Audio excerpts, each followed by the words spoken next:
Ili uwe wa kwanza kupata habari zinazotokea wakati wote, bonyeza neno subscribe chini ya video hii, kisha bonyeza alama ya kengele itakayotokea. Nimemtukana wapi? Wapi nimemtukana jamani? Wapi nimemtukana? Angalieni kama ndio sehemu nimemtukana hapo. Kupitia yeye kuna juhudi zinafanyika kutoa elimu kwa wanawake kuhusu dhana hii, ikigusa nyanja mbalimbali kama mahusiano, biashara na vitu vingine vizuri. Yaani wanampenda Zulfa, mimi nilikuwa nampenda. Mtu alikuwa akimgusa ndugu yangu unaingilia. Nasikia kaanza jana kuniongelea huko, kaniposti. Anasema mimi sijui nimemchafua, sijui nimemchafua, nimemposti, nimemchafua. Sasa mimi sijafuta. Nimeposti tu tena nimemsifia. Sijafuta hiyo posti maana sija kusingizia kwamba alifuta, kushoto kulia. Leo nasikia tena kachukua interview zangu kaposti.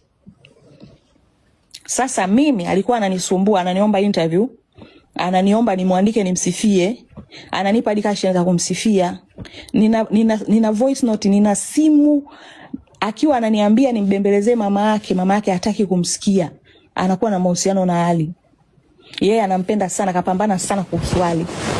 Kampa sana vitu, sio kampa nini, sio kampa. Vyote vitu ninavyo. Ile trailer tu aendelee sasa kuniongelea. Wewe unasema unampenda mimi? Nilikuwa nampenda na simchukii. Nataka tu kumuonyesha kwamba kuna watu sio wa kuazingua. Watu wakiwa na vitu vyako jitahidi kujistiri ndugu yangu. Haya, wapi? Wapi nimemtukana? Wapi nimemtukana? Twendeni mbele, turudi nyuma. Haki itendeke. Mmeona nilichoposti? Mmeona nilichoposti? Mmeona nilichoposti? Wapi nimemtukana mimi diva?